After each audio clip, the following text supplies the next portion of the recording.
Bab 2391. Penemuan baru. Kakak, kamu salah paham, kita di sini bukan untuk tinggal, tapi untuk menanyakan seseorang. Untuk penyelidikan. Sang induk semang tampak agak gugup. Kasus apa ini? Lin Yi menarik foto Zhang Long. Lihatlah orang ini, seharusnya dia menginap di sini tadi malam, kan? Sang induk semang mengamati dengan saksama. Saya ingat orang ini, sepertinya dia pelanggan tetap, dia pernah menginap di sini sebelumnya. Dengan kata lain, dia menginap di sini tadi malam, kan? Sang pemilik rumah mengangguk dengan sungguh-sungguh dan berkata, sepertinya dia tiba setelah pukul 4 tadi malam, tetapi dia pergi setelah pukul 6 pagi, seolah-olah dia punya urusan mendesak. Mendengar ini, keduanya bertukar pandang, mereka kini memiliki saksi, yang selanjutnya membuktikan ketidakbersalahan Zhang Long. Di kamar mana dia menginap? Bisakah kau membawa kami melihatnya? Itu ruangan di ujung sana. Sang induk semang memimpin jalan dan membawa mereka ke sana. Kamu bahkan punya komputer di kamar, dan itu juga bukan komputer kelas bawah, canda Lin Yi sambil tersenyum. Ada orang yang suka menonton film di komputer, jadi kami harus menyediakannya. Zhang Long sepertinya mengatakan dia menonton beberapa film tadi malam sebelum tidur, gumam Gu Yiran. Ya, dia nonton film. Waktu aku ke toilet sebelah, aku juga dengar suara dari dalam. Lin Yi mengangguk tetapi tidak berkata apa-apa lagi dan masuk ke kamar tempat Zhang Long menginap. Ruangan itu tidak besar, kira-kira berukuran belasan meter persegi. Dibandingkan dengan kamar presidensial yang sering ditempati Lin Yi, kamar itu bahkan tidak sebesar kamar mandi. Namun Anda tidak bisa terlalu pilih-pilih soal hotel yang biayanya hanya puluhan yuan per malam. Kamarnya juga sangat bersih dan rapi. Ada jendela, meja komputer, dan komputer di atasnya dan tidak ada yang lain. Kami cukup memahami situasinya, itu sudah cukup untuk saat ini, kata Lin Yi. Jika kita perlu kembali lagi nanti, saya harap Anda bisa bekerja sama kapan saja. Tidak masalah, tentu saja aku akan bekerja sama, pasti. Sang induk semang melihat keduanya keluar dan kemudian pergi ke pasar pertanian, menemukan toko tempat Zhang Long membeli benih berdasarkan alamat pada tanda terima. Setelah beberapa penyelidikan dan memeriksa pengawasan, mereka memang melihat Zhang Long di sana. Gu Yiran mengumpulkan rambut panjangnya ke belakang. Zhang Long seharusnya tidak memiliki masalah apapun, sekarang kita tidak memiliki petunjuk untuk diselidiki. Lin Yi tidak menjawab karena dia juga berpikiran sama. Sejauh ini, kasusnya tampak mulus, bahkan bisa dibilang sempurna. Setidaknya dia tidak menemukan petunjuk apapun. Dering-dering-dering. Pada saat itu, telepon Gu Yiran berdering, itu adalah panggilan dari Zhang Hui. Saudara Hui, kalian berdua sudah selesai. Pada dasarnya, tidak ada masalah dengan Zhang Long. Kalau begitu kembalilah dulu, ada penemuan besar di sini. Baiklah, kami akan kembali sekarang. Gu Yiran menutup telepon dan memanggil. Ayo kita kembali, saudara Hui bilang ada temuan baru. Ayo pergi.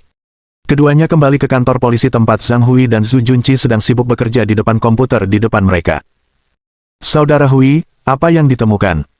Berita ini, kamu tidak akan pernah menduganya, kata Zhang Hui dengan nada schadenfreude. Istri Mahai Qiang, Sun Sue, telah berselingkuh dengan putra Fang Daye. Berita ini mengejutkan Lin Yi dan Gu Yiran. Kedua orang yang tidak berhubungan ini tiba-tiba terhubung. Kami memeriksa log obrolan mereka dan menemukan ada sesuatu yang mencurigakan, tapi sangat rahasia, jelas Zhang Hui. Baru saja kami berdua menganalisisnya, dan Fang Daye serta Mahai Qiang adalah teman dekat, jadi wajar saja jika Fang Ziping dan Sun Sue saling mengenal. Sun Sue jauh lebih muda daripada Mahai Qiang, dan Fang Daye menikah dan memiliki anak di usia yang lebih muda, jadi usia mereka tidak jauh berbeda, dan wajar saja mereka cocok. Jika kita melihatnya seperti itu, masalahnya menjadi menarik, kata Gu Yiran. Mahai Qiang berada dalam posisi yang cukup baik, sangat mungkin keduanya berkonspirasi untuk mendapatkan keuntungan finansial dan melakukan pembunuhan. Saya juga punya perasaan yang sama. Saya pikir orang seperti Mahai Qiang yang main-main, tapi ternyata dia bersih, sebaliknya, istrinya tampak jujur, tapi sebenarnya tidak begitu sopan, kata Zhu Junqi. Lagi pula, jasad Mahai Qiang ditemukan secara tidak langsung oleh Fang Ziping, jadi bagaimanapun juga, semua tergantung pada ucapannya, bisa saja ada penipuan di sini.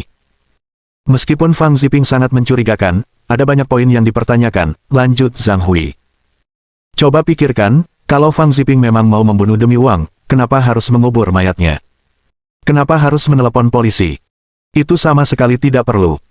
Menggeser pendiriannya, Zhang Hui melanjutkan. Jika dia menyembunyikan mayatnya, dia seharusnya menggali lubang lebih dalam agar tidak terdeteksi, bukan terlalu dangkal. Saya setuju dengan pandangan saudara Hui, dan kedua kasus ini memiliki kesamaan. Pasti ada satu pelaku. Fang Ziping punya motif untuk membunuh Ma Haiqiang, tetapi tidak ada motif untuk membunuh ayahnya sendiri, kata Lin Yi. Zhu Junqi mengelus dagunya. Menurut kalian, apakah ini bisa menjadi dua kasus yang terpisah? Dua kasus. Zhu Junqi menatap Zhang Hui, ingatkan ke sekitar 4 tahun yang lalu ketika saudara Li, kami berdua, memecahkan kasus pembunuhan dengan 2 korban dan modus operandi yang serupa. Kami pikir pelakunya orang yang sama, tetapi ternyata pembunuh kedua sengaja meniru pembunuh pertama untuk menjebaknya. Saya ingat sekarang, tapi kesamaan kedua kasus ini terlalu kuat. Metodenya sama rumitnya, petunjuknya juga sama minimnya, dan mayat-mayatnya diletakkan di tempat yang mencolok, kata Zhang Hui. Jika pembunuh kedua benar-benar meniru pembunuh pertama untuk menjebak mereka, maka mereka harus memiliki keterampilan anti-investigasi yang tinggi. Tetapi latar belakang Fang Ziping bersih, ia lulus dari jurusan desain mekanik dan pekerjaannya melibatkan kerja intelektual. Saya rasa ia tidak memiliki kemampuan seperti itu. Namun, poin Anda juga masuk akal. Jika kita menyelidiki Fang Ziping dari sudut pandang ini lagi, mungkin kita bisa mencapai terobosan. Ah! Zhu Junqi menghela napas, aku hanya berhayal, aku tahu kemungkinannya kecil. Kantor kembali sunyi, semua orang terjebak di jalan buntu. Meskipun Fang Ziping punya banyak motif untuk membunuh Ma Haiqiang, masalahnya adalah ayahnya sendiri juga telah meninggal. Sulit untuk mencurigainya. Bawa saja Fang Ziping terlebih dahulu, tidak peduli seberapa kecil kemungkinannya, kata Zhang Hui. Tak lama kemudian, Fang Ziping dipanggil, tetapi pada saat itu, ia tidak menyadari bahwa perselingkuhannya telah terbongkar. Petugas, apakah Anda punya urusan lain untuk saya? Tanya Fang Ziping. Mari kita bicarakan tentangmu dan Sun Sue, sudah saatnya, tidak perlu menyembunyikannya lagi. Bab 2392. Kau sudah 110 tahun. Mendengar ini, ekspresi Fang Ziping panik, tatapannya berkedip ragu. Keadaan ini berlangsung selama lebih dari 1 menit sebelum menjadi tenang. Kita memang sudah punya sesuatu di antara kita, sudah lebih dari 2 tahun ini. Fang Ziping juga tahu bahwa jika pihak lain tidak bisa mengendalikannya, mereka tidak akan memanggilnya, jadi dia tidak menyembunyikannya dan mengakuinya secara terbuka. Selain kami, kaulah orang pertama yang tahu tentang kematian Ma Haiqiang. Karena kau dan Sun Sue terlibat dalam hubungan yang tidak pantas, mengapa kau tidak memberitahunya? Hubungan kami sangat rahasia, dan kami juga sangat berhati-hati dalam menghubungi. Jika bukan sesuatu yang sangat penting, kami tidak akan saling menghubungi, jadi aku tidak memberitahunya. Ma Haiqiang sudah meninggal. Bukankah itu penting? Memang penting, tapi aku tahu kalau kamu sudah selesai mengurus masalah ini, kamu pasti akan memberitahunya secepat mungkin. Lin Yi bersandar di kursinya dan menatap Fang Ziping. Kalau begitu, mari kita bicarakan tentang kalian berdua yang berkomplot mencari kekayaan dan melakukan pembunuhan. Mata Fang Ziping melebar, menatap Lin Yi dengan tak percaya. Apa yang kau bicarakan? Apa itu konspirasi untuk mencari kekayaan dan melakukan pembunuhan? Kau dan Sun Sue, yang mengingini uang Ma Haiqiang, berencana membunuhnya. Aku pasti benar. Tidak, itu tidak benar. Jangan bicara omong kosong. Kita memang punya hubungan yang tidak pantas, tapi jelas tidak melakukan pembunuhan. Fang Ziping sangat gelisah, dan kata-katanya menjadi lebih intens. Sebaliknya, Lin Yi meliriknya dengan sangat tenang. Tidak masalah kalau kamu tidak mengakuinya, dia sudah mengaku. Kalaupun kamu tidak mengakuinya, itu tidak akan memengaruhi hasil akhirnya. Omong kosong belaka, teriak Fang Ziping dengan penuh semangat. Kami tidak melakukan apa-apa, apa yang harus dia akui? Kalaupun dia mengaku, dia dipaksa, ini jebakan. Lin Yi dan Gu Yiran saling bertukar pandang. Penampilan Fang Ziping melampaui ekspektasi mereka, tetapi tampak wajar. Kuharap kau memikirkannya lagi. Kau masih muda. Jangan lakukan hal bodoh. Setelah mengatakan ini, Lin Yi dan Gu Yiran berjalan keluar. Untuk saat ini, dia tampaknya tidak meragukannya, kata Gu Yiran. Baiklah, mari kita periksa keadaan saudara Hui. Mereka kembali ke kantor, dan tak lama kemudian, Zhang Hui dan Zhu Junqi juga kembali. Bagaimana hasilnya? Ada kemajuan? Tanya Lin Yi. Zhu Junqi mengangkat bahu, dia sangat gelisah, bersikeras tidak menyakiti Ma Haiqiang. Dia sepertinya tidak berpura-pura. Fang Ziping juga sama, sangat gelisah, dan tampaknya tidak berpura-pura, kalau tidak, keduanya bisa saja berusaha memenangkan Oscar. Tetap saja, kita tidak bisa membiarkan mereka begitu saja. Kita harus menggali lebih dalam dan menginterogasi mereka. Namun masalahnya adalah jejaknya telah hilang lagi, kita bahkan tidak punya titik awal. Mari kita pelan-pelan saja. Kasus aneh seperti ini tidak bisa dipecahkan begitu saja. Mari kita tinjau kembali petunjuk-petunjuknya untuk melihat apakah ada temuan baru. Kita akan pergi dan memeriksa tempat kejadian, saran Lin Yi. Baiklah, silakan. Lin Yi dan Gu Yiran bangkit dan pergi ke desa Xiangyang. Perhentian pertama mereka adalah rumah Fang Ziping, dengan fokus utama memeriksa garasi mereka. Peti mati yang dibeli terlebih dahulu itu selalu disimpan di garasi, dan meskipun sudah dibawa pergi, mungkin masih ada jejak yang tertinggal di tempat kejadian perkara. Ada beberapa barang berserakan di garasi, peralatan memancing Fang Daye, dan samar-samar tercium bau ikan. Apakah menurutmu pembunuhnya mungkin punya kaki tangan? Lin Yi menatap Gu Yiran, kenapa kamu bertanya? Karena Fang Daye tidak mungkin meninggal di peti mati, ia ditempatkan di sana setelahnya. Akan cukup sulit bagi satu orang untuk menangani mayat sendirian. Itu belum tentu benar. Aku tidak akan keberatan. Hanya membual. Gu Yiran jelas tidak mempercayainya. Kamu berpikir terlalu sempit. Bagi kebanyakan orang, manuver seperti itu sulit, tetapi memang ada yang bisa melakukannya. Kalau kamu tidak percaya, coba saja. Tatapan Gu Yiran beralih, kita benar-benar bisa menirunya. Aku akan berpura-pura menjadi Fang Daye, kau masukkan aku ke dalam mobil, bawa aku keluar, dan tirulah TKP. Itu sebenarnya ide yang bagus. Gu Yiran kembali ke mobil dan berbaring dalam pose yang sangat santai di kursi belakang, benar-benar lemas, membiarkan Lin Yi mengambil tindakan. Namun begitu Lin Yi memulai, Gu Yiran menyadari bahwa dia orang aneh. Dia benar-benar menariknya keluar dari mobil dengan satu tangan, lalu menggendongnya ke garasi seperti anak ayam kecil, dengan mudah. Gu Yiran pun terkejut, ini sungguh di luar dugaannya. Kamu sekuat ini. Saya tumbuh dengan meminum tonik penguat rasa, itulah mengapa saya kuat. Fokus pada kasusnya, hentikan omong kosongnya, gumam Gu Yiran. Berat badanku 45 kg, Fang Daye pasti sekitar 65 kg, hampir 13 kg lebih berat. Kalau kamu, apakah itu akan memengaruhi bebanku? Kenapa kamu begitu gugup? Apa kamu memikirkan sesuatu? Gu Yiran menatap Lin Yi penuh harap. Beratmu sudah 45 kg. Sepertinya dadamu kurang berisi. Gu Yiran. Minggir, bisa fokus ke inti masalahnya. Aku sudah 170 cm, lebih tinggi dari Fang Daye. Intinya kamu tidak berlekuk sama sekali, aku sudah menyadarinya sejak lama. Aku benar-benar ingin menendangmu sampai mati. Gu Yiran mencubit Lin Yi dan berkata, serius, aku bertanya padamu. Bagi saya, jelas tidak ada perbedaan, kata Lin Yi. Tapi kamu tidak bisa membandingkan semua orang denganku, aku anomali. Tidak ada orang biasa yang bisa memiliki kekuatan sepertiku. Dia berhenti sejenak, lalu Lin Yi melanjutkan. Tapi kalau itu prajurit pasukan khusus, ceritanya akan berbeda. Mereka juga akan mengelolanya dengan mudah. Tidak harus, tapi tidak akan sulit bagi mereka untuk melaksanakan serangkaian operasi tersebut. Bagi seseorang yang ahli dalam kekuatan dantian, mengendalikan mayat seorang diri tentu bukan masalah. Bahkan jika Xiao Bing atau Luo Qi datang, mereka masih bisa melakukannya. Namun permasalahannya, mereka yang ahli dalam memanfaatkan ki dari dantian hampir selalu adalah orang-orang kaya yang, meskipun menaruh dendam pada orang kaya tersebut, tidak akan melakukannya sendiri, jadi kemungkinannya sangat rendah dalam hal ini. Di sisi lain, kemungkinan bagi personel militer yang diberhentikan menjadi sangat tinggi. Jadi, mari kita tinjau kasus Fang Daye. Metode pembunuhnya sangat sederhana, merencanakan pembunuhan, lalu memasukkan mayatnya ke dalam peti mati, kan? Benar. Tapi dia pasti meninggal di dalam van itu, karena ada oli mesin di pakaiannya. Mata Gu Yiran berbinar, kalau begitu, yang harus kita lakukan hanyalah menyelidiki kendaraan di desa pagi itu, dan kita seharusnya bisa menemukan petunjuknya, kan? Bab 2393. Teknik membunuh. Lin Yi memuluskan alur pikiran Gu Yiran, menyetujui bahwa idenya logis dan memutuskan untuk melakukan penyelidikan menyeluruh. Pembunuhnya pasti telah membawa jenazahnya kembali dengan kendaraan setelah pembunuhan. Jika seseorang memperhatikan situasi saat itu akan sangat membantu dalam mengungkap kasus tersebut. Setelah bulat tekadnya, mereka berdua mulai melakukan penyelidikan di desa itu.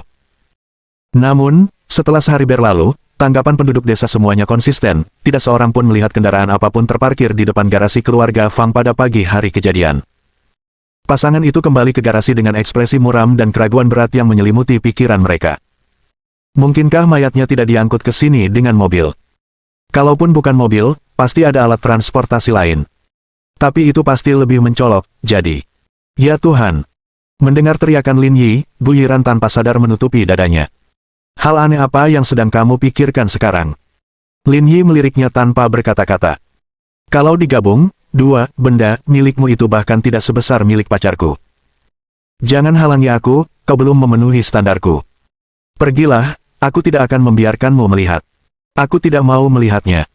Berhenti bicara omong kosong, ada apa dengan semua reaksi yang mengkhawatirkan itu? Kita sudah salah sejak awal. Pembunuhnya mungkin tidak mengikuti pendekatan yang kita bayangkan. Mata Gu Yiran berbinar. Jangan bertele-tele, katakan saja apa masalahnya. Lihat saja saya mendemonstrasikannya, dan Anda akan mengerti. Lin Yi menunjuk ke pintu depan garasi, yang menghadap ke halaman Fang Daye. Sekarang, berpura-puralah menjadi Fang Daye dan masuk dari luar. Oh, baiklah. Gu Yiran berjalan keluar garasi dan meniru Fang Daye, berjalan masuk dari luar. Berhenti. Ketika kamu masuk dan melihat tutup peti mati terbuka, apa yang pertama kali kamu pikirkan? Pasti untuk menutupnya. Tepat sekali, Fang Daye juga berpikir begitu, dan itu menjelaskan mengapa sidik jarinya ada di peti mati itu.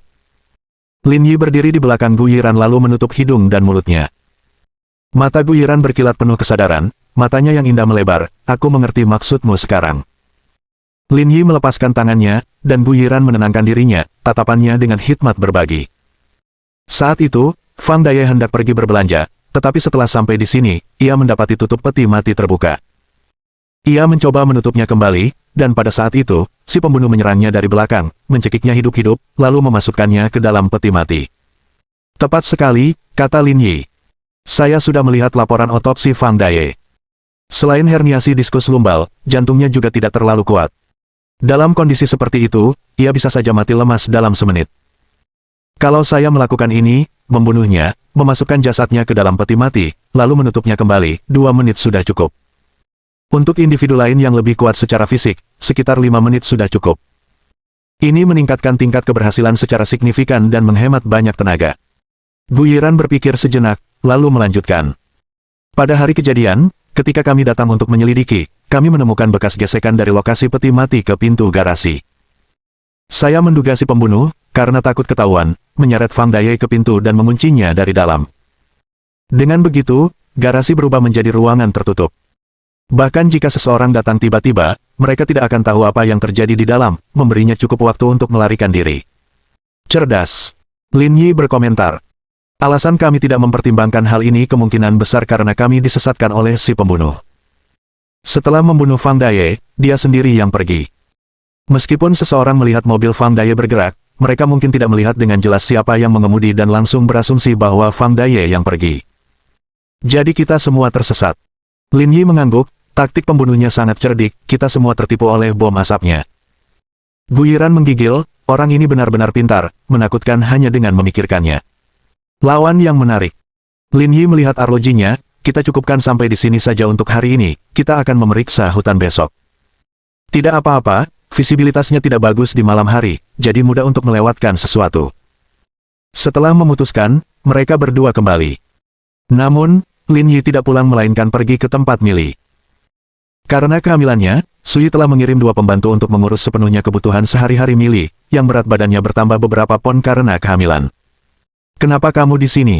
Bukankah kantor polisi sedang ramai hari ini? Melihat Lin Yi, Mili menyapanya dan membawanya masuk. Aku pulang pagi-pagi untuk menjengukmu. Bagaimana kalau kita jalan-jalan malam ini? Oke, aku merasa agak pegal dan nyeri, sebaiknya keluar dan bergerak, kata Mili sambil meregangkan badannya. Kalau begitu, ayo pergi.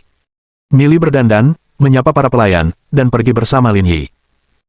Keduanya tidak melakukan banyak hal, mereka hanya pergi makan malam, menonton film, berjalan-jalan di jalan, mengobrol, dan kemudian pulang ke rumah. Namun malam itu, Lin Yi tidak kembali ke tempatnya melainkan menginap di rumah Mili. Ngomong-ngomong, saya dengar dari orang-orang di bawah ini kalau orang-orang dari Apple datang ke perusahaan Anda untuk membahas proyek baterai energi baru, dan mereka mengalami kendala. Begitu masuk, Mili mengenakan masker wajah dan kemudian merangkak di bawah selimut. Sekelompok orang idiot, benar-benar merasa dirinya hebat, mencoba menipu saya dari semua orang. Anda benar menolak mereka.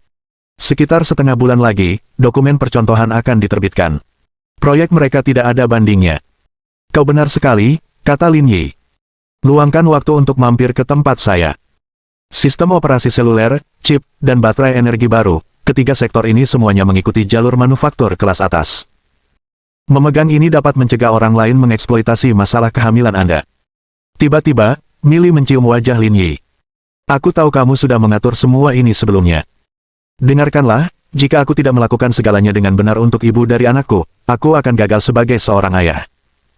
Kamu melakukannya dengan baik, ada hadiah untukmu malam ini. Hentikan omong kosongnya, tahap ini yang paling berbahaya, jangan main-main. Lin Yi menjawab.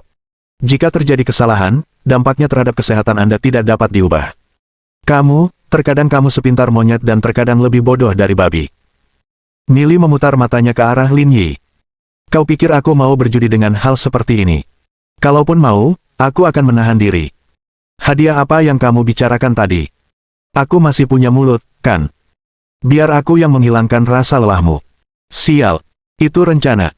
Bab 2394. Pengaturan yang indah. Keesokan paginya, sedikit setelah pukul 8 pagi, Lin Yi bangun dengan perasaan segar.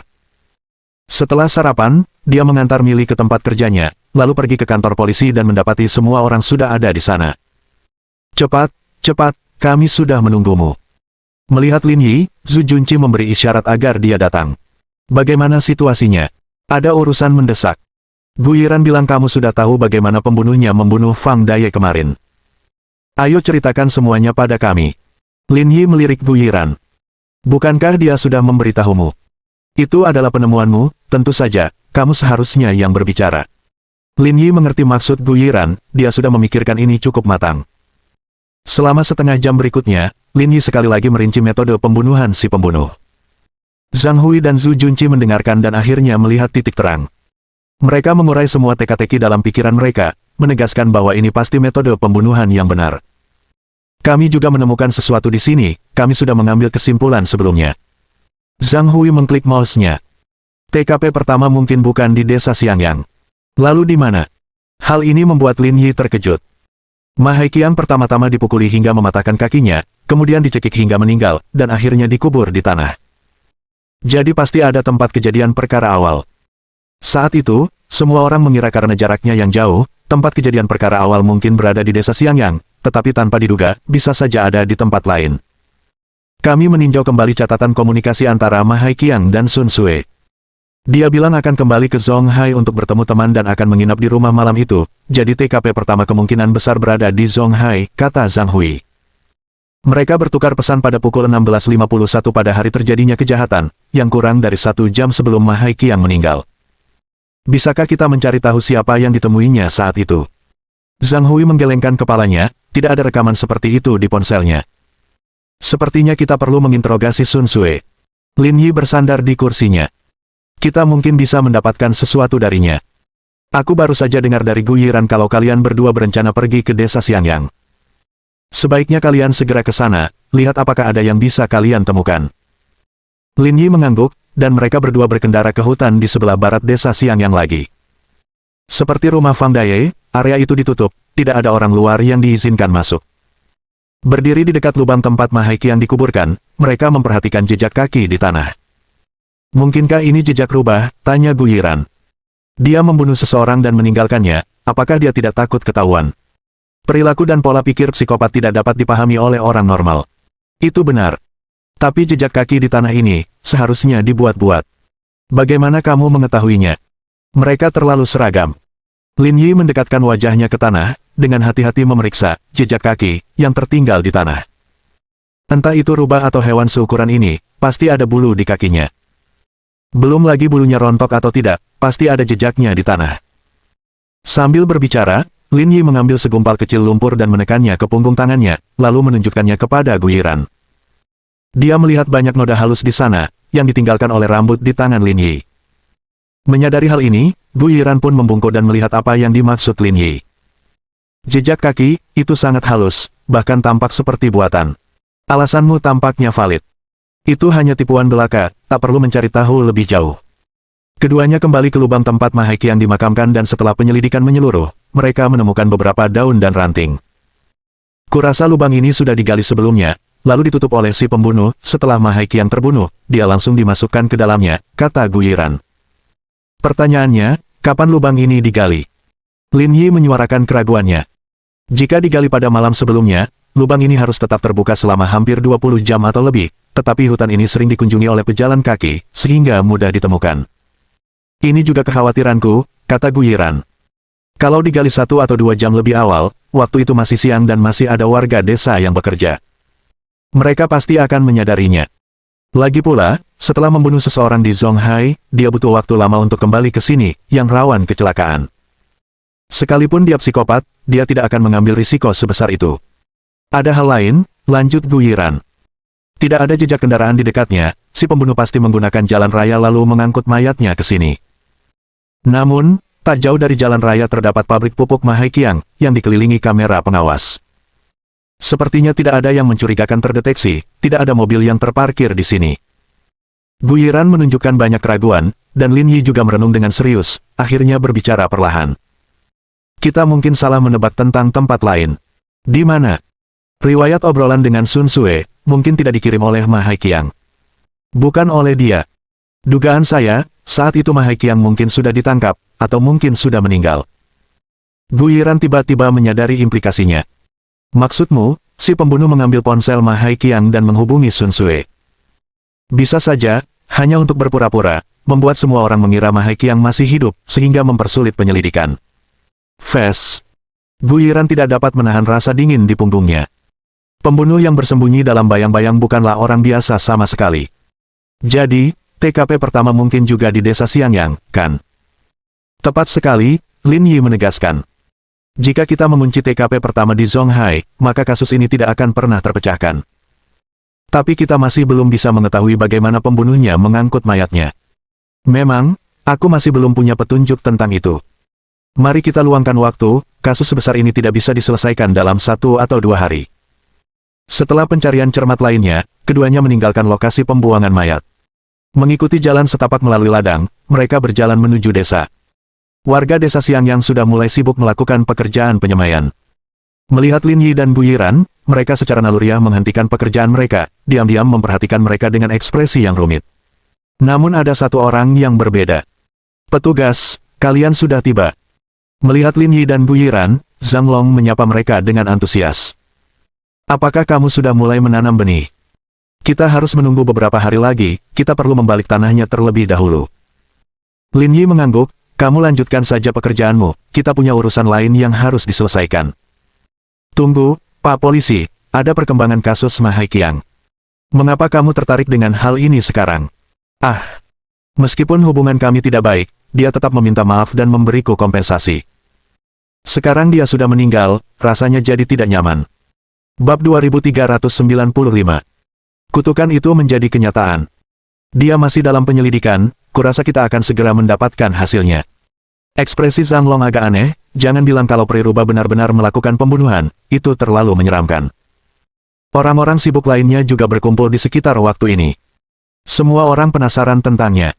Jangan percaya semua yang kau dengar, tidak ada yang namanya Prirubah membunuh orang, itu semua tidak berdasar. Kembali bekerja, berhenti menyebarkan rumor. Penduduk desa Xiangyang bubar mendengar perkataan Lin Yi dan kembali bekerja. Keduanya kemudian berjalan menuju desa Xiangyang. Sampai sekarang, aku masih berpikir Fang Ziping sangat mencurigakan, kata Gu Yiran. Entah dia menginginkan kekayaan Mahaikiang dan merencanakan pembunuhannya, atau perselingkuhan mereka terbongkar, lalu dia membunuhnya. Skenario pertama sangat mungkin terjadi, sedangkan skenario kedua tidak. Bukankah kita sudah menginterogasi Mahaikiang sebelumnya? Ketika dia menyebut Fang Daye dan Fang Ziping, sikapnya sangat tenang. Kalau dia benar-benar tahu dia diselingkuhi, dia tidak akan setenang itu, kata Lin Yi. Itu masuk akal. Jadi, kita masih perlu menginterogasi mereka berdua, untuk melihat apakah kita bisa mendapatkan petunjuk. Sekarang hanya itu yang bisa kita lakukan, bagaimana kita bisa berakhir di sini? Gu Yiran tiba-tiba menggumamkan sesuatu, Lin Yi mendongak dan menyadari mereka telah berjalan ke rumah Nenek Sun. Meski terik matahari menyengat, saat melihat rumah beratap jerami, Gu Yiran tetap merinding. Ayo cepat, memikirkan wanita tua itu saja membuatku terjaga di malam hari. Sambil berkata demikian, Gu Yiran menyingsingkan lengan bajunya, lihat, aku merinding. Wow, jadi polisi bunga Gu kita yang hebat juga punya hal-hal yang dia takuti. Hentikan, berhentilah mengolok-olokku, ayo kita lanjutkan jika tidak ada yang lain. Setelah melewati rumah Nenek Sun, keduanya memasuki desa. Namun tepat setelah mereka melewati rumahnya, mereka melihat Nenek Sun membawa tongkat, terlatih-tatih dari dalam. Di bawah sinar matahari, tubuhnya bungkuk, dan wajahnya penuh kerutan, seakan tak sanggup menahan cahaya, dan dia terus bergumam. Kalian semua akan mati, kalian semua akan mati. Tak seorang pun dari mereka tahu bahwa Nenek Sun sedang mengawasi mereka dari belakang, sebaliknya, mereka pergi ke rumah keluarga Fang dan melakukan penyelidikan dan analisis terperinci. Tetapi tetap saja, tidak ditemukan petunjuk yang mengarah pada si pembunuh. Terutama penyebab kematian Mahai Qiang dan metode pemindahan jenazahnya masih belum terpecahkan hingga hari ini. Pada pukul 3 sore, keduanya kelelahan dan kembali ke stasiun, memberikan laporan singkat, dan masing-masing pulang. Lin Yi pergi ke tempat Ji Qingyan, di sana dia melihat Ji Qingyan sedang menelepon He Yuan, tampaknya sedang mendiskusikan beberapa hal tentang pemeriksaan. Melihat Lin Yi masuk, Ji Qingyan menunjuk ke arah sofa, memintanya untuk duduk di sana sebentar, dan melanjutkan berbicara dengan He Yuan selama beberapa menit sebelum menutup telepon. Kenapa kamu masih berbaring di sana? Apa pekerjaan di stasiun terlalu melelahkan? Melihat Lin Yi berbaring di sofa, Ji Qingyan berjalan mendekat, menunjukkan kekhawatiran. Lin Yi sempat berdiskusi singkat mengenai kasus ini dengan Ji Qingyan, yang kemudian memberikan komentar kritis. Kasus yang bahkan kamu sendiri tidak tahu, membuktikan bahwa pembunuhnya bukan orang biasa. Itulah mengapa ini sulit. Tidak juga, saya malah berpikir kasus ini mungkin lebih mudah ditangani dibandingkan kasus lainnya. Lin Yi menatap Ji Qingyan dengan rasa ingin tahu, mengapa kamu berkata begitu? Karena orang ini jelas bukan orang biasa, warga biasa tidak mungkin melakukan ini, cakupan penyelidikannya bisa jauh lebih sempit. Itu benar, tapi masalahnya, meskipun kedua kasus ini dilakukan oleh orang yang sama, kedua orang ini tidak memiliki kesamaan apapun, sehingga sulit untuk mengidentifikasi satu individu. Memang, tapi aku tidak mengerti hal-hal ini, namun, aku bisa membantumu dengan cara lain, kata Ji Qingyan sambil tersenyum. Cara lain? Ayo kita pergi nonton film malam ini, bersantai sebentar, mungkin kamu akan mendapat ide. Tentu, kamu mau nonton apa? Aku pesan tiketnya sekarang. Mari kita pilih film komedi, sesuatu yang lebih ringan, bukan film blockbuster atau film yang menguras otak, kata Ji Qingyan. Saya merasa semakin malas, bahkan tidak ingin menggunakan otak saya. Itu normal. Itu tanda ketidakseimbangan hormon. Tidak akan seperti ini lagi setelah melahirkan. Kudengar orang bilang kehamilan bikin orang bodoh selama 3 tahun. Apa menurutmu aku bakal jadi bodoh? Sekalipun kamu menjadi bodoh, kamu akan tetap menjadi orang bodoh yang cantik, berkulit cerah, sopan, dan berlekuk tubuh. Ji Qingyan memegang wajah Lin Yi dengan kedua tangannya, menggosoknya terus-menerus seperti tanah liat. Dalam hal mengatakan hal-hal baik, Anda 2 kali lebih baik. Itu tidak adil bagiku, ini semua adalah kebenaran yang tulus dan menyentuh hati. Kita sudah punya anak, tidak masalah apakah itu benar atau tidak. Ji Qingyan tersenyum dan memegang tangan Lin Yi, kemarilah dan rasakan, apakah rasanya laki-laki atau perempuan. Baru 2 bulan, bagaimana aku bisa merasakannya, kata Lin Yi dengan campuran tawa dan ketidakberdayaan. Aku hanya bisa merasakan milikmu, bukan milik bayi. Hah? Bukankah gender dibedakan berdasarkan organ? Bagaimana kita bisa tahu hanya dengan menyentuhnya? Kalau begitu, sentuh saja organ-organnya. Setelah itu, Lin Yi menyentuhnya di depan Ji Qingyan. Cukup besar, cukup lembut, dia perempuan. Aku. Ji Qingyan terdiam sejenak, apakah aku benar-benar menjadi bodoh karena menanyakan pertanyaan seperti itu? Mungkin saja, semoga saja bukan karena keturunan. Aku akan membunuhmu. Ji Qingyan menatap Lin Yi dengan tegas. Aku akan berganti pakaian, kamu istirahatlah lebih lama, dan nanti kita akan pergi makan dan menonton film. Baiklah, tentu saja. Sekitar setengah jam kemudian, Ji Qingyan bersiap-siap, dan mereka berdua meninggalkan rumah. Setelah makan malam, mereka menonton film dan kemudian pulang ke rumah. Dering-dering-dering. Tepat saat Lin Yi memarkir mobilnya, teleponnya berdering, itu adalah panggilan dari Zhang Hui. Datanglah ke rumah sakit kedua, ada sesuatu yang terjadi pada Guyiran. Perkataan Zhang Hui membingungkan Lin Yi, dan butuh beberapa saat baginya untuk menjawab. Dia mengalami kecelakaan. Ini pembunuhan, tapi dia baik-baik saja, tidak jelas lewat telepon, sebaiknya kamu ke sini, aku mau ke sana sekarang. Baiklah, aku berangkat. Melihat perubahan ekspresi Lin Yi, Ji Qingyan buru-buru bertanya. Apa yang telah terjadi? Rekan saya ada di rumah sakit, saya akan memeriksanya, jadi saya tidak akan masuk. Kalau begitu kamu harus cepat pergi, aku tidak akan menunggumu malam ini. Baiklah, tidurlah jika kamu lelah. Ji Qingyan memberikan beberapa instruksi lagi, lalu keluar dari mobil dan melihat Lin Yi pergi. Mobil Lin Yi melaju kencang di jalan. Lampu neon malam berkedip-kedip di pipinya. Lewat telepon, Zhang Hui sudah mengatakan itu pembunuhan. Dengan kata lain, seseorang melakukannya dengan sengaja. Tetapi ini membuat Lin Yi memikirkan hal lain. Saat dia berkunjung ke tempat Nenek Sun sebelumnya, nenek itu secara pribadi mengatakan bahwa dia dan Gu Yiran akan mati. Sekarang, itu menjadi kenyataan.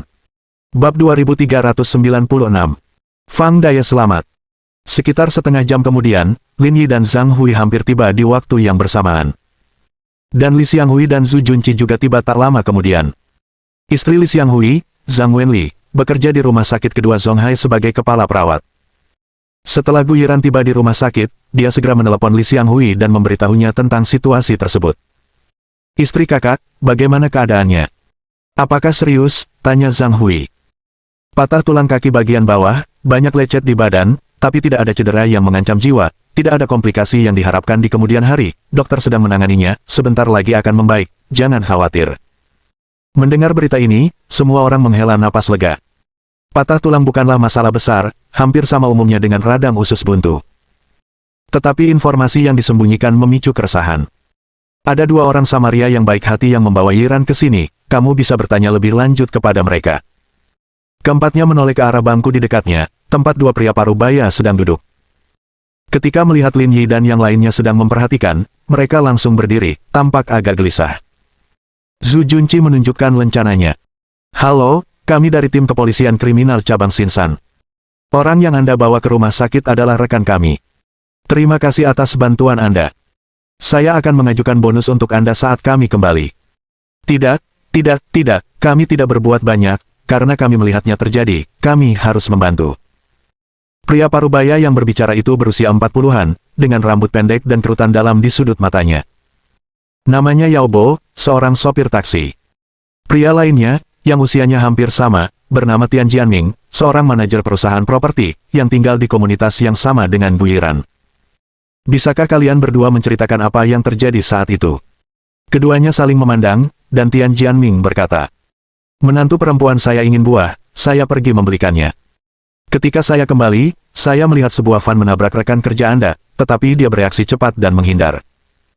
Namun, van itu terus-menerus menabrak lagi, lalu saya merasakan ada yang tidak beres, berteriak, dan van itu pun pergi. Saat itu, saudara saya yang mengemudikan taksi datang, dan saya menghentikannya serta membawa orang itu ke rumah sakit. Keempatnya saling bertukar pandang, merasa yakin pelaku pastilah penyerang. Terima kasih atas kerjasamanya, tinggalkan nomor telepon Anda untuk dihubungi. Menghadapi polisi, keduanya tidak marah dan meninggalkan nomor mereka lalu pergi. Keempatnya berkumpul bersama, dan Zhang Hui melaporkan kasus desa Xiangyan kepada Li Xianghui. Saudara Li, apakah kamu punya petunjuk tentang ini? Untuk sesaat, Li Xianghui tidak bisa memberikan penjelasan yang jelas dan menghela nafas. Kita tunggu saja Yiran keluar dan bertanya tentang situasinya. Sungguh keterlaluan ada yang berani menyerang polisi, penjahat ini tidak sederhana. Ketiganya juga menyadari hal ini. Tidak ada orang biasa yang berani melakukan hal seperti itu. Mereka menunggu lebih dari setengah jam, dan Gu Yiran didorong keluar dengan kursi roda. Saudara Li, kalian semua datang. Semangat Gu Yiran sedang tidak bagus, dia terlihat agak linglung, seolah-olah dia masih belum pulih. Zhang Wenli, si pengamat, menyadari suasana hati Gu Yiran sedang tidak baik dan segera berkata, kita tanyakan saja besok, biarkan Yiran beristirahat dengan baik malam ini. Yang lain juga memperhatikan kulitnya yang buruk tetapi tidak memikirkannya terlalu dalam, berencana untuk membicarakannya besok. Aku baik-baik saja, biarkan aku mengatur napas, kau mungkin tidak percaya apa yang akan kukatakan. Gu Yiran menarik napas dalam-dalam. Orang yang mengendarai mobil itu adalah Fang Daye. Ledakan. Berita ini menggemparkan mereka semua, bagai guntur yang menyambar. Maksudmu, orang yang memukulmu adalah Fang Daye. Sangat mirip, bahkan pakaiannya pun sama. Gu Yiran menarik napas dalam-dalam. Yang terpenting, van itu yang dikendarai Fang Daye, saya masih ingat plat nomornya. Gu Yiran selesai berbicara, dan aura dingin menyebar di koridor rumah sakit.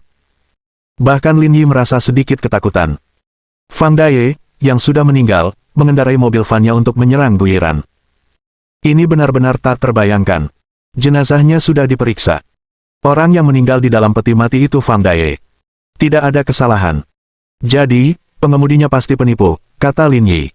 Semua orang mengangguk, menyetujui logika ini. Berdasarkan data terkini, pelaku mengambil mobil Fang Daye setelah membunuhnya, menyembunyikannya di tempat sepi, lalu mengendarainya lagi hari ini untuk melancarkan aksinya.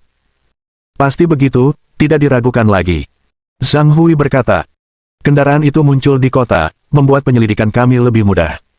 Saya akan pergi ke polisi lalu lintas untuk memeriksa rekaman CCTV, kita seharusnya bisa menemukan beberapa petunjuk. Kurasa ada sesuatu yang perlu diperhatikan, kata Lin Yi dengan serius. Pembunuhnya mungkin ada di antara kita. Tatapan semua orang tertuju padanya. Bagaimana Anda sampai pada kesimpulan itu? Menyerang Gu Yiran, pasti ada alasannya. Lin Yi kembali menceritakan apa yang terjadi di rumah Nenek Sun kepada semua orang.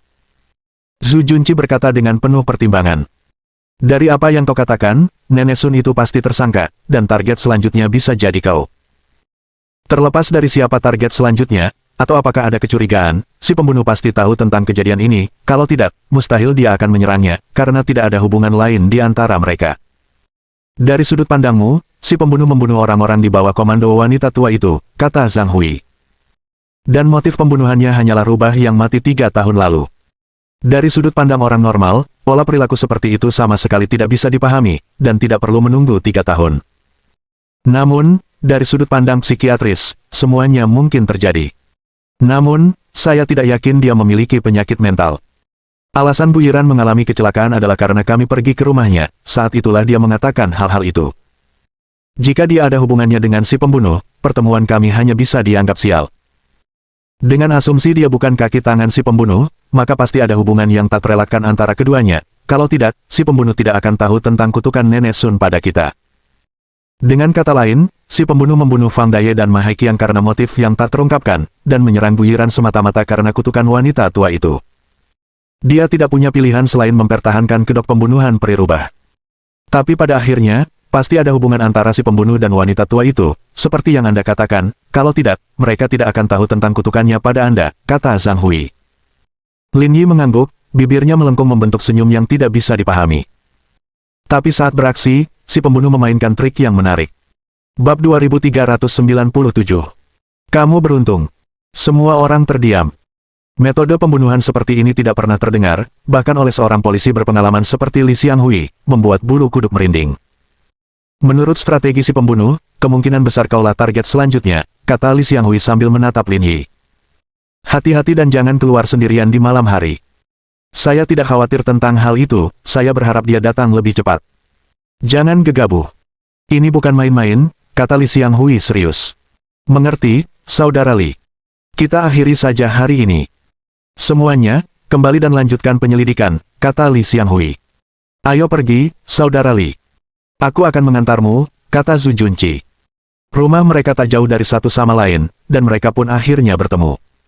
Kalian pergi saja. Aku akan tinggal di sini bersamanya, kata Lin Yi. Tentu, kalian berdua masih muda dan punya topik pembicaraan yang sama. Bagus juga kalau kalian bisa memelihara hubungan baik. Saudara Hui, jangan mencoreng nama baikku, kata Gu Yiran. Kalian semua masih muda. Nggak apa-apa, haha. Satu persatu, mereka pergi. Li Xianghui memberikan beberapa instruksi lagi kepada Zhang Wenli sebelum berangkat bersama Zhu Junqi. Lin Yi, kalau ada urusan, kamu bisa pergi dulu. Aku yang urus dia di sini, kata Zhang Wenli. Biar aku saja. Kamu kepala perawat dan kamu harus mengatur semuanya di departemen. Tidak apa-apa. Kalian anak muda, menghabiskan waktu bersama untuk memelihara hubungan itu bagus, Zhang Wenli tertawa. Kakak ipar, kenapa kamu juga? Tidak apa-apa, tidak perlu malu. Zhang Wenli tertawa sambil melambaikan tangannya, aku pergi dulu, kalian berdua bisa tinggal di sini. Apakah kamu yakin akan baik-baik saja malam ini? Gu Yiran merasa agak canggung menahan Lin Yi di sini. Apa yang bisa terjadi padaku? Lin Yi menguap, entah aku menemani istriku tidur, atau aku menemanimu tidur. Apapun pilihannya, aku tidur dengan seseorang, aku baik-baik saja dengan siapapun, aku tidak pilih-pilih. Dengan kondisimu saat ini, aku tidak tahu siapa yang bisa kau andalkan. Sambil berbicara, Lin Yi membantu Gu Yiran naik ke tempat tidur. Terima kasih untuk semuanya hari ini, kata Gu Yiran. Jika keluargaku tahu, mereka mungkin akan menyuruhku mengundurkan diri. Pernahkah kamu berpikir untuk pindah kerja? Mungkin ke posisi sipil. Menurutku menjadi polisi kriminal cukup bagus, pekerjaan kantoran terlalu membosankan, kata Gu Yiran. Jika di masa depan, setelah menikah dan punya anak, saya bisa mempertimbangkan untuk beralih ke posisi sipil. Apa bagusnya menangkap penjahat, kata Lin Yi. Kamu beruntung hari ini. Kalau bukan karena dua orang baik hati, lukamu pasti lebih dari sekadar patah tulang. Apa maksudmu? Dia tahu kita pergi ke rumah Nenek Sun, yang berarti si pembunuh kemungkinan besar berada di dekat kita, mengawasi setiap gerakan kita akhir-akhir ini. Gu Yiran mengangguk, yakin alasan Lin Yi masuk akal. Saat kecelakaan, si pembunuh memarkir mobilnya di luar rumahmu, yang menunjukkan dia tahu tentangmu, tapi bagaimana caranya? Jawabannya sederhana, pelacakan. Lin Yi berhenti sejenak, lalu melanjutkan. Kemampuan kontra pengawasanmu lumayan, tapi tetap saja, si pembunuh berhasil melacakmu tanpa suara. Coba pikirkan, seberapa terampil pihak lawan itu. Dengan kemampuan kontra pengawasan secanggih itu, mungkinkah kemampuan si pembunuh lemah? Jika tidak ada yang menemukanmu saat itu, atau mobil itu tidak menabrak dan membunuhmu, kurasa si pembunuh kemungkinan besar akan mengejarmu sendiri, dan dengan kemampuanmu, kau mungkin tidak bisa menghentikannya. Coba pikirkan kenapa dia berani begitu sombong. Bukankah karena dia terampil dan berani? Orang biasa pasti tidak akan bisa melakukan hal seperti itu. Setelah mendengarkan analisis Lin Yi, Gu Yiran merasa takut. Itu masuk akal. Istirahatlah yang cukup akhir-akhir ini. Tetaplah di rumah sakit dan jangan keluar rumah. Bagaimana denganmu? Jika dia berani mengejarku, aku akan membunuhnya. Aku tahu kamu mampu, tapi seperti kata saudara Li, jangan impulsif. Tenang saja, aku punya rencana. Tepat pada saat itu, pintu bangsal didorong terbuka, dan Zhang Wenli masuk sambil membawa buah di tangannya. Aku baru saja keluar dan membeli buah untukmu. Makanlah di waktu luangmu. Terima kasih, kakak ipar. Kenapa harus sopan, kamu bukan orang luar, kata Zhang Wenli saat dia masuk. Kakimu baru saja diperbaiki, jangan terlalu banyak bergerak. Biarkan Lin Yi dan yang lainnya mengurus pekerjaan kantor, kamu istirahat saja. Aku mengerti, kakak ipar. Kemana kepala perawat pergi? Aku harus mencarinya, tapi dia malah tidak ada di sini. Ketika mereka tengah berbincang-bincang, tiba-tiba mereka mendengar suara berisik dari luar. Lin Yi dan Gu Yiran secara naluriah melihat ke arah pintu. Zhang Wenli adalah kepala perawat, dan terpisah dari sistem dokter. Di departemen, dia adalah otoritas tertinggi. Namun, ada yang berani berbicara dengannya dengan nada seperti itu. Apa yang sedang terjadi? Mendengar suara Zhang Wenli, seorang wanita seusianya, berambut pendek tetapi berwajah cantik masuk. Kamu kemana saja? Ada formulir yang perlu kamu tanda tangani, dan aku tidak bisa menemukanmu, kata wanita itu dengan enggan. Lagi pula, menurut peraturan rumah sakit, semua pasien setara, jadi kenapa beberapa kerabat dari keluargamu selalu ada di sini? Apakah departemen ini dikelola oleh keluargamu? Lin Yi melirik wanita yang sedang berbicara, dia mengenakan seragam perawat, yang menunjukkan dia bukan dari pimpinan departemen keperawatan, tetapi kemungkinan salah satu staf departemen. Namun di departemen ortopedi, Zhang Wenli adalah kepala perawat, jadi dia adalah pemegang otoritas tertinggi, seseorang yang berani berbicara seperti ini sungguh aneh. Liu Yan, menurutmu dengan siapa kau bicara, apa kau tidak tahu tempatmu? Meskipun Zhang Wenli biasanya orang yang baik, dia bukan orang yang bisa dipermainkan dan langsung membalas dengan ketus. Wanita bernama Liu Yan goyah dalam dominasinya. Dia ingin mengalahkan Zhang Wenli tetapi gagal. Saya hanya bicara jujur. Dengan begitu banyak pasien, kenapa Anda berlama-lama di sini? Apa Anda tidak takut gosip? Apakah orang bergosip adalah urusanku, apa urusanmu? Zhang Wenli membalas. Biarkan aku katakan padamu, selama kamu bekerja di bawahku, kamu sebaiknya tahu peranmu. Wajah Liu Yan menjadi jelek saat dia dengan dingin melanjutkan. Kita lihat saja nanti. Dia meninggalkan kata-kata kasar lalu berbalik untuk pergi. Sementara itu, dua perawat di pintu bergegas masuk. Saudari Li, tenanglah, dia hanya sombong, tidak ada gunanya merendahkan diri seperti dia. Tepat sekali, kita masih harus bekerja di sini. Lagi pula, kudengar manajemen sudah memutuskan, kalau kamu menentangnya, nanti kamu akan kesulitan. Saya sudah lama menahan amarah ini, kata Zhang Wenli. Dia datang padaku sambil menunjuk-nunjuk, dia pikir dia siapa. Itu terutama karena manajemen sudah membuat keputusan, kalau tidak, dia tidak akan berani. Baiklah, kembali bekerja. Aku tidak takut pada mereka. Bangsal menjadi tenang, dan Lin Yi berkata, Kakak ipar, ada apa? Ada kepala unit keperawatan yang berani-beraninya mendorongmu. Bab 2398. Jangan terlalu sok penting. Rumah sakit mendapat wakil direktur baru 2 tahun lalu, tidak ada yang tahu apa kesepakatannya, tetapi mereka langsung cocok, dalam 2 tahun ini, dia berubah dari perawat biasa menjadi kepala perawat, kata Zhang Wenli. Seperti yang kau dengar tadi, arahannya datang dari atas. Sepertinya dia dipromosikan menjadi wakil direktur Departemen Keperawatan. Dia sekarang lebih tinggi pangkatnya dariku, jadi dia datang untuk memamerkan kekuasaannya. Jadi itulah yang terjadi, Lin Yi mengangguk. Saya dengar dari saudara Li bahwa Anda sudah menjadi manajer perawat selama bertahun-tahun, dan 2 tahun lalu dia hanya perawat biasa. Dia pasti tidak sebaik itu, kan? Tidak hanya tidak sebagus itu, kata Zhang Wenli. Dia tidak pernah fokus pada pekerjaannya, selalu menggoda dan berpura-pura. Para dokter di departemen kami selalu berjalan ke arah lain ketika bertemu dengannya. Beberapa kali karena kelalaiannya, terjadi kesalahan yang hampir fatal. Ketika saya mengkonfrontasinya tentang hal itu, dia menyimpan dendam, dan sekarang setelah dia mendapat kesempatan untuk mengungkit masalah saya, dia malah datang dan mempersulit saya. Apakah kamu sudah membicarakan hal ini dengan saudara Li? Tanya Gu Yiran. Tidak ada gunanya memberitahunya, dia jago memecahkan kasus dan menangkap penjahat, tapi tidak begitu jago dalam hal koneksi dan hubungan. Lagi pula, itu hanya akan membuatnya stres, kata Zhang Wenli. Saya sudah bekerja di rumah sakit selama bertahun-tahun, saya rasa dia tidak bisa berbuat apa-apa kepada saya. Saya baik-baik saja. Gu Yiran mendecakkan bibirnya, ingin membantu tetapi merasa tak berdaya. Baiklah, kalian berdua istirahat saja.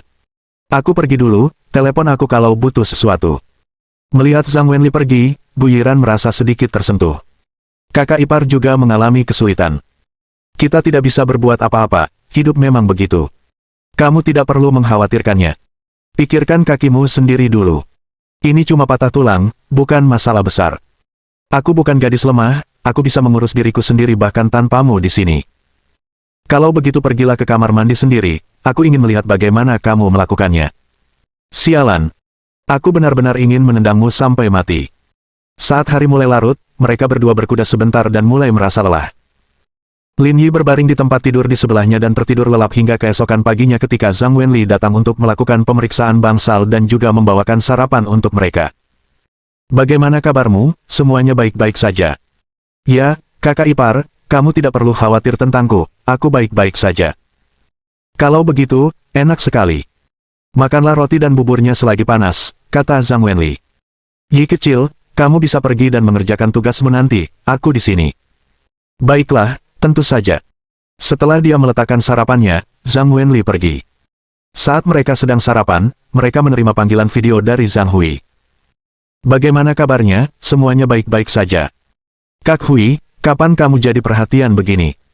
Aku nggak pernah sadar waktu di stasiun, goda Gu Yiran. Kamu satu-satunya wanita di sini, kalau terjadi apa-apa sama kamu, aku harus berurusan sama banyak pria setiap hari, gimana aku bisa terus kerja? Zhang Hui tertawa. Saya juga sudah mengajukan permohonan ke manajemen, insiden Anda dihitung sebagai cedera di tempat kerja. Pihak stasiun akan menanggung biaya pengobatan Anda setelah Anda keluar.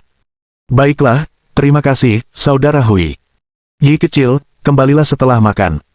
Aku sudah menemukan arah mobil itu kabur. Kita akan melakukan pencarian lebih detail selanjutnya, seharusnya bisa menemukan beberapa petunjuk. Baiklah, aku akan ke sana setelah makan. Jangan terburu-buru, Gu Yiran sendirian di rumah sakit dan kakak iparmu sibuk, pastikan semuanya beres sebelum kamu kembali. Setelah pembicaraan serius, Zhang Hui mengakhiri panggilan video, tetapi Gu Yiran melihat ekspresi Lin Yi agak aneh. Ada apa? Kenapa murung sekali? Ada yang aneh, Lin Yi mengambil roti dan mulai makan dan berbicara. Coba pikirkan, setelah kematian Fang Daye, saudara Hui sendiri yang memimpin pencarian mobil itu, tetapi mereka tidak menemukan apapun, bahkan satu sekrup pun. Sekarang, hanya dalam satu malam, mereka sudah menemukannya. Kontrasnya terlalu besar. Setelah diingatkan Lin Yi, Gu Yiran juga merasa ada yang tidak beres. Mungkinkah mobil itu tidak lagi berguna bagi si pembunuh, jadi mereka tidak berhati-hati seperti sebelumnya. Gu Yiran berbagi pikirannya. Lagi pula, ini daerah pusat kota, tidak seperti desa Xiangyang, ada kamera pengawas di mana-mana. Tidak akan mudah bagi mereka untuk bersembunyi, bahkan jika mereka mau. Lin Yi memikirkannya matang-matang, dan perkataan Gu Yiran masuk akal. Baiklah, aku hampir selesai makan, aku mau keluar. Hati-hati beberapa hari ke depan, lebih baik jangan keluar malam-malam kalau tidak ada urusan penting, Gu Yiran mengingatkan. Jangan khawatir, aku bisa mengendalikannya, tidak akan ada masalah. Zhang kecil, kemarilah sebentar. Saat mereka mengucapkan selamat tinggal, mereka mendengar orang-orang berbicara di pintu. Direktur Wu, Anda memanggil saya. Mereka mendengar suara Zhang Wenli. Ada apa? Kudengar kerabatmu dirawat di rumah sakit dan kau berusaha keras untuk mereka. Tidak, semua yang saya lakukan sesuai dengan peraturan rumah sakit. Orang-orang sudah melaporkanmu, kau masih berdebat. Apa kata kode etik rumah sakit? Perlakukan semua pasien secara setara. Apa? Hanya kerabatmu yang istimewa dan membutuhkan perawatanmu, sementara pasien lain tidak dihitung. Bukan itu maksudku. Zhang Wenli tidak membantah, dia hanya memberikan jawaban singkat lalu terdiam. Lin Yi dan Gu Yiran di ruangan itu menyadari apa yang sedang terjadi. Pastilah wanita bernama Liu Yan yang melaporkan Zhang Wenli tadi malam. Dan mereka memilih untuk membahasnya di pintu bangsal rumah sakit dengan sengaja, mungkin hanya untuk mempermalukan Zhang Wenli. Aku bilang padamu, Zhang Wenli, rumah sakit ini bukan dikelola oleh keluargamu. Kalau kau bisa melakukan pekerjaanmu, tetaplah di sini, kalau tidak, pergilah. Zhang Wenli masih terdiam, tidak mengatakan apapun. Liu kecil, mulai sekarang kamu adalah kepala departemen keperawatan. Ini semua berada dalam lingkup tugasmu dan perlu dikelola dengan ketat.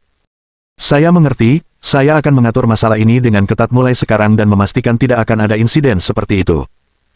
Aku mempercayakan ini padamu. Kalau terjadi sesuatu, aku akan meminta pertanggungjawabanmu. Jangan khawatir, Direktur Wu, saya pasti akan menanganinya dengan baik. Sialan. Gu Yiran mengumpat keras, ini bullying. Kamu tetap di sini, aku akan pergi melihatnya. Setelah menyapanya, Lin Yi melangkah keluar. Dia melihat sekelompok orang berkumpul di pintu bangsal. Selain Zhang Wenli, Liu Yan, dan beberapa perawat junior, ada juga seorang pria parubaya berkacamata, mungkin berusia 50-an, yang menegur Zhang Wenli. Kakak ipar, apakah itu direkturmu? Itu direktur kami Wu Yongbin, kata manajer toko wanita Vacheron Konstantin. Wu Yongbin melirik Lin Yi dan kemudian menatap Zhang Wenli. Dia kerabat keluargamu. Dia adalah rekan kerja suamiku. Tidak peduli siapa dia, jika ini terjadi lagi, kamu bisa berhenti menjadi kepala perawat. Saya mengerti. Jangan terlalu sombong, itu tidak baik untukmu. Bab 2399. Jejak. Orang-orang yang mendengar ini semuanya tercengang. Mereka tahu Lin Yi adalah seorang polisi, tetapi mereka tidak menyangka dia berani berbicara kepada wakil direktur seperti itu. Siapa kau, berani bicara seperti itu pada Direktur Wu, teriak Liu Yan dengan keras. Namun Lin Yi hanya tersenyum dan tidak marah. Kamu benar, saya memang bukan siapa-siapa, hanya bilang santai saja, jangan dimasukkan ke hati, ujarnya. Setelah berbicara, Lin Yi menyapa Zhang Wenli, kakak ipar, saya pergi dulu. Untuk sesaat, Zhang Wenli tidak tahu harus berkata apa. Dia tahu Lin Yi orangnya cepat marah, tetapi dia tidak menyangka dia akan begitu mudah marah, bahkan berani memarahi sutradara. Ketidakstabilan Lin Yi membuat semua orang bingung, mereka diam-diam memperhatikan kepergiannya. Zhang Wenli, apa maksudmu, apakah kamu menyuruhnya mengatakan itu, apakah kamu tidak puas dengan Direktur Wu? Liu Yan menangkap titik lemah Zhang Wenli dan mengarahkan semua tuduhan kepadanya. Bukan begitu maksudku. Dia masih muda, bodoh, dan sedikit pemarah. Tapi, dia sudah minta maaf. Direktur Wu, tolong jangan dimasukkan ke hati, pinta Zhang Wenli. Apakah menurutmu permintaan maaf akan menyelesaikan masalah ini? Liu Yan tanpa henti berkata, kurasa kau sengaja melakukannya. Sudah, jangan bahas ini lagi. Aku juga tidak percaya situasi ini diprovokasi oleh Little Zhang, dan orangnya sudah minta maaf, ayo kita lupakan saja, kata Wu Yongbin. Alasan Wu Yongbin berkata demikian bukan karena kemurahan hati. Jika dia menyalahkan orang lain di muka umum, dia akan terlihat picik, jadi dia memilih untuk menahan amarahnya. Liu Yan merasa agak kesal, awalnya ingin menggunakan insiden ini untuk memberi teguran keras kepada Zhang Wenli, tetapi karena Wu Yongbin sudah membiarkannya, dia tidak bisa berkata banyak. Ayo pergi, aku datang ke sini untuk memeriksa, mari kita mulai pekerjaan sebenarnya, saran Wu Yongbin. Baiklah, silakan lewat sini, Direktur Wu, jawab Zhang Wenli dengan cepat. Wu Yongbin bertindak dengan benar, berkeliling ke seluruh departemen, dan akhirnya tiba di apotek, di mana dia langsung marah besar. Zhang Wenli, apa-apaan ini? Apoteknya berantakan, bagaimana bisa diterima? Kamu tahu tempat ini, sedikit kesalahan saja bisa membahayakan nyawa pasien. Sebagai kepala perawat, apa kamu masih mau bekerja di sini? Kalau kamu tidak mau, katakan saja, aku akan menyetujuinya sekarang juga, tegur Wu Yongbin. Melihat Wu Yongbin tiba-tiba meledak, para perawat di sekitarnya mengerti apa yang sedang terjadi. Ternyata dia menunggu kepala perawat di sini, picik sekali dia. Dalam situasi seperti itu, Zhang Wenli tidak punya pilihan selain bertahan dalam diam, bagaimanapun, dia masih membutuhkan pekerjaan ini. Saya akan memperhatikannya lain kali. Kalau ada kesempatan lagi, mending jangan kerja di sini lagi. Kompetensi profesionalmu kurang, kamu cuma merugikan masyarakat, kata Wu Yongbin dengan nada benar, tapi yang lain malah mengejeknya. Jika benar seperti yang dikatakannya, maka Liu Yan adalah orang yang paling tidak memenuhi syarat untuk menjadi direktur keperawatan. Namun, Liu Yan tidak peduli, senyum puas muncul di bibirnya. Dia telah menunggu hari ini sejak lama. Ada apa ini? Berisik sekali di sini. Tepat pada saat itu, pintu lift terbuka, dan seorang pria kurus tinggi mengenakan setelan jas dan gaya rambut belas samping keluar, tampak sangat tegas. Nama pria itu adalah Liu Guoquan, direktur rumah sakit kedua kota Zonghai. Melihat Liu Guoquan telah tiba, Wu Yongbin menyambutnya dengan senyuman. Ketika saya datang untuk memeriksa departemen, saya mendapati apoteknya berantakan, pekerjaan Zhang Wenli semakin tidak teliti, sama sekali tidak seperti perawat veteran. Jangan khawatir tentang masalah ini, kata Liu Guoquan. Kalian diberhentikan, kembalilah dan kemasi barang-barang kalian. Orang-orang yang mendengar ini semua sangat terkejut, bahkan mengira mereka salah dengar. Direktur Liu, apa yang Anda katakan? Saya sudah dipecat. Kau dengar benar, bukan hanya kau, tapi juga orang bernama Liu Yan ini. Kalian berdua harus pergi bersama. Semuanya baik-baik saja, bagaimana mungkin aku dipecat? Aku juga tidak melakukan kesalahan apapun. Saya juga tidak tahu alasan spesifiknya, tapi seseorang dari atas menelepon dan dengan jelas menyebut nama kalian berdua, jangan tanya saya untuk detail lebih lanjut. Setelah selesai, Liu Guoquan menatap Zhang Wenli dan berkata dengan sopan. Kepala Departemen Keperawatan yang lama telah dimutasi, dan para petinggi telah memutuskan untuk membiarkan Anda mengisi kekosongan tersebut. Serahkan tugas-tugas departemen Anda beberapa hari ke depan, lalu bergabunglah dengan Departemen Keperawatan. Saya dipromosikan.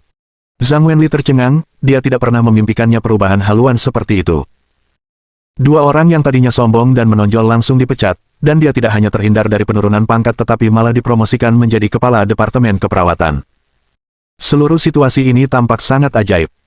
Memang, keberuntungan itu datang dan pergi, beberapa orang mungkin tidak pernah bermimpi bahwa hari ini akan datang untuk mereka. Beberapa perawat yang dekat dengan Zhang Wenli berkomentar. Apa yang kita lakukan akan terjadi lagi. Tak seorang pun luput dari surga, ini sungguh memuaskan. Berhentilah berkomentar dingin di sana, meskipun kami tidak bekerja di sini, kami bisa pergi ke rumah sakit lain dan hidup lebih baik darimu. Saya tidak yakin tentang profesi lain, tetapi di bidang medis ini, kalian sekarang masuk daftar hitam, pertimbangkan untuk mencari jalur lain. Perkataan Liu Guoquan bagaikan seember air dingin yang disiramkan ke kepala mereka. Tidak seorang pun menduga hukumannya akan seberat ini. Direktur Liu, apa yang sebenarnya terjadi? Bagaimana saya bisa dipromosikan? Sendirian dengan Zhang Wenli, ekspresi Liu Guoquan melunak. Saya juga tidak tahu apa yang terjadi. Pagi ini saya tiba-tiba menerima telepon dari pimpinan Departemen Kesehatan, meminta saya untuk segera menangani masalah ini, dan mereka secara khusus menyebutkan penunjukan Anda sebagai Kepala Departemen Keperawatan. Apakah Anda baru-baru ini bertemu dengan seorang pelanggan? Zhang Wenli berpikir keras, dia telah bekerja di departemen itu selama ini, di mana dia akan bertemu dengan seorang pelindung. Tiba-tiba, Zhang Wenli teringat Lin Yi. Dia secara pribadi mengatakan bahwa dia pernah menjadi dokter di rumah sakit Huasan, dan bahwa dia sendiri yang melakukan operasi pada pasangannya, karena dia mempunyai koneksi yang sangat kuat di sana. Mungkinkah dia telah berbicara dengan beberapa pemimpin? Tampaknya mungkin. Baiklah, silakan sibuk dengan pekerjaanmu. Setelah serah terima, laporkan pekerjaanmu di gedung utama. Tentu, terima kasih, Direktur Liu. Jangan sebutkan itu, aku belum berbuat banyak. Setelah turbulensi mereda, Zhang Wenli memberitahu Gu Yiran di bangsal. Keduanya menganalisisnya sedikit dan merasa bahwa selain Lin Yi, tidak ada orang lain yang mungkin memiliki kemampuan seperti itu. Dan Gu Yiran mulai bertanya-tanya dalam hatinya, berpikir identitas Lin Yi sama sekali tidak biasa, mungkin dia datang ke tingkat akar rumput hanya untuk mendapatkan pengalaman berharga. Adapun apa sebenarnya identitasnya, itu di luar spekulasi dia. Sementara itu, Lin Yi sudah tiba di divisi. Saudara Hui, Saudara Zhu, di mana petunjuk tentang mobil itu? Keluar dari kantor, Lin Yi menemukan Zhang Peng dan Zhang Zixin. Karena Gu Yiran tidak ada, maka lebih tepat untuk membawa serta mereka berdua. Dalam perjalanan ke kota lereng timur, Lin Yi menjelaskan situasinya kepada mereka. Setelah mendengar rangkaian kejadian itu, keduanya ketakutan. Mereka berdua mengira pembunuhnya pasti seorang psikopat. Tidak orang biasa dapat melakukan hal seperti itu. Setelah berkendara sekitar setengah jam, ketiganya tiba di Slope Town, yang terletak di sekitar pinggiran Zonghai. Jika mereka melaju lebih jauh ke depan, mereka akan mencapai wilayah kota Yuhang. Menurut informasi yang diselidiki Zhang Hui, si pembunuh mengendarai sebuah mobil van dan menghilang setelah mencapai kota pelabuhan timur.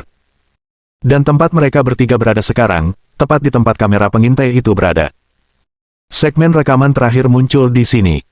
Saudara Lin, jalan di depan mengarah ke Yuhang. Apakah menurutmu pembunuhnya mungkin melarikan diri ke arah Yuhang? Tanya Zhang Peng. Itu mungkin, tapi tidak terlalu mungkin. Lin Yi berbagi pemikirannya. Coba pikirkan, rekaman CCTV terakhir diambil sedikit setelah pukul 6 pagi, dan Bu Yiran berada dalam bahaya setelah pukul 11 malam. Ada jeda 6 hingga 7 jam, dan jika dia melarikan diri karena takut ditangkap, 6 hingga 7 jam itu sudah cukup baginya untuk sampai ke daratan. Itu masuk akal, kata Zhang Zixin. Saat kami menonton rekaman CCTV tadi, sepertinya selama 6-7 jam itu, kami sama sekali tidak bisa menemukannya. Rekaman paling awal muncul sedikit setelah pukul 5 pagi, dan segmen terakhir muncul sedikit setelah pukul 6 pagi. Sialan. Orang ini benar-benar berani dan terampil, Zhang Peng mengumpat. Setelah melakukan kejahatannya, alih-alih melarikan diri di malam hari, dia malah menunggu hingga siang hari untuk melarikan diri, sama sekali tidak mempedulikan kami. Ini bukan sekadar mengabaikan kami, ini praktis sebuah provokasi, kata Zhang Zixin. Benar, dia selalu memprovokasi kita, kata Lin Yi. Dia bisa saja menggunakan metode yang lebih sederhana untuk melakukan pembunuhan-pembunuhan ini, tapi dia bersikeras untuk bermewah-mewahan. Harus kuakui, aku mengagumi keberaniannya. Meskipun ada kemungkinan dia lari ke Yuhang, mari kita mulai pencarian kita di sekitar sini dulu. Setelah berdiskusi, ketiganya keluar dari mobil untuk mulai bertanya-tanya. Pada saat yang sama, Lin Yi menelepon Chen Bingqiang. Dia meminta Chen untuk membantu menghubungi orang-orang di Yuhang, jadi jika si pembunuh memang berlari ke arah itu, mereka dapat membantu pencarian. Chen Bingqiang dengan senang hati menyetujui permintaan tersebut. Lagi pula, operasi gabungan untuk penangkapan sangat umum terjadi dalam sistem kepolisian. Kota itu kecil, dan tidak banyak pedagang di kedua sisi jalan, jadi beban kerja untuk ketiganya tidak terlalu besar. Setelah bertanya di lebih dari selusin tempat, mereka tidak menemukan apapun. Lin Yi juga tidak terlalu tertarik, tidak percaya bahwa si pembunuh akan meninggalkan petunjuk apapun di sini. Lin Yi secara mental mempersiapkan dirinya untuk mengunjungi desa Xiangyang nanti dan bertemu dengan wanita tua itu. Tidak peduli apapun, dia tidak bisa dipisahkan dari urusan ini. Kakak Lin. Kakak Peng. Saat Lin Yi tengah mempertimbangkan langkah selanjutnya, dia tiba-tiba mendengar teriakan Zhang Zixin. Ada apa? Jawab Zhang Peng. Aku menemukan sesuatu, cepatlah. Ekspresi Lin Yi berubah, dan dia bergegas mendekat. Di sebelah Zhang Zixin berdiri seorang pria parubaya dengan sebatang rokok di mulutnya, berkulit gelap dengan kerutan dalam di sekitar matanya, tampak sebagai orang yang sangat jujur. Apa yang kamu temukan? Dia bilang dia melihat mobil van itu. Pria parubaya itu juga sedikit gugup, seorang warga biasa yang dikelilingi oleh 3 polisi, tentu saja merasa tidak nyaman. Di mana kamu melihat van di foto itu? Tanya Lin Yi. Pagi ini, sepertinya mobil itu diparkir tepat di seberang tempat pembuangan barang bekas. Lalu saya pergi bekerja, dan saya tidak tahu apa-apa lagi tentangnya, kata pria parubaya itu masih sedikit gugup. Saya ulangi lagi, cuma kelihatannya mirip saja. Saya tidak bisa menjamin van yang saya lihat itu sama dengan yang di foto. Kalau ada kesalahan, jangan cari saya. Saya cuma warga biasa, saya tidak bisa memikul tanggung jawab sebesar itu. Jangan khawatir, kami hanya melakukan penyelidikan. Setelah menjawab, Lin Yi menatap kedua orang yang bersamanya lalu berlari kecil menuju tempat barang rongsokan di seberang jalan. Tempat pembuangan barang rongsokan itu tidak terlalu besar, dengan halaman besar yang dipenuhi berbagai jenis sampah.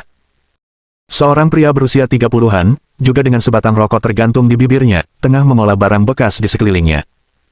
Melihat seseorang masuk, wajah pria itu berseri-seri, mengira bisnis telah datang padanya. Tetapi ketika dia melihat Zhang Peng dan Zhang Zixin sama-sama mengenakan seragam, ekspresinya langsung berubah. Datangnya polisi bukanlah kabar baik. Apakah kamu butuh sesuatu? Pagi ini, apakah ada orang yang datang ke sini dengan mobil van? Apakah kamu ke sini untuk mengambil van itu? Ketiganya bertukar pandang, tanggapannya agak aneh. Kau tahu kami akan datang. Ekspresi pria itu berubah masam, dan dia menunjuk ke sebuah mobil van yang tidak jauh dari sana, sambil berkata, "Lihatlah dulu, apakah itu mobil van? Mata Lin Yi berbinar, meski plat nomornya telah dilepas, penampilannya tetap identik. Tunggu sebentar, aku akan pergi melihatnya.